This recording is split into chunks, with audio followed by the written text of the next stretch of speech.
So friends, ಇವಾಗ ನಾವು makeup ನಲ್ಲಿ ಮೇಕಪ್ ಅಂದ್ರೆ ಏನು ಅನ್ನೋದನ್ನ ನಾವು ತಿಳ್ಕೊಂಡ್ವಿ. ಸೊ ಅದಾದ್ಮೇಲೆ ಇವಾಗ ಹಿಸ್ಟ್ರಿ ಮತ್ತೆ ಜಿಯೋಗ್ರಫಿ ಅಂದ್ರೆ ಏನು ಮೇಕಪ್ ನಲ್ಲಿ ಅನ್ನೋದನ್ನ ತಿಳ್ಕೊಂಡ್ವಿ.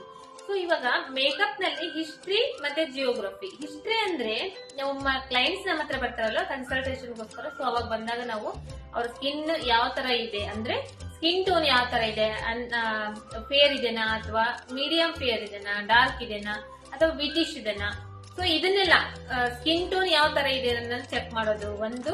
ನೆಕ್ಸ್ಟ್ ಕನ್ಸರ್ನ್ಸ್ ಅಂದ್ರೆ ಅವ್ರ ಫೇಸ್ ಮೇಲೆ ಏನೇನ್ ಪ್ರಾಬ್ಲಮ್ಸ್ ಇದೆ ಅದನ್ನ ನೋಡ್ಕೋಬೇಕು. ಅದಂದ್ರೆ ಅಂಡರ್ ಐ ಡಾರ್ಕ್ ಸರ್ಕಲ್ಸ್ ಇದೆನಾ ಅಥವಾ ಪಿಂಪಲ್ಸ್ ಮಾರ್ಕ್ಸ್ ಇದೆನಾ, ಪಿಗ್ಮೆಂಟೇಶನ್ ಇದೆನಾ, ಅನ್ಇವನ್ ಟೋನ್ ಇದೆನಾ ಅಥವಾ ಮಂಕಿ ಮೌತ್ ಇದೆನಾ. ಸೊ ಇದೆಲ್ಲ ಕನ್ಸರ್ನ್ಸ್ ಆಗುತ್ತೆ. ಕನ್ಸರ್ನ್ಸ್ ಅಂದ್ರೆ ಯಾವ್ದಾದ್ರೂ ಆಗ್ಬೋದು ಇದರಲ್ಲಿ.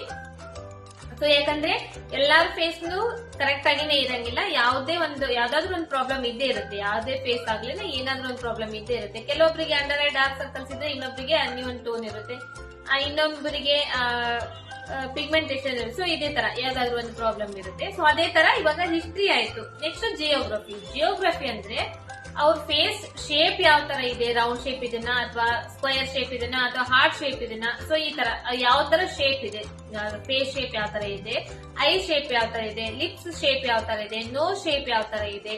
ಸೊ ಇದನ್ನ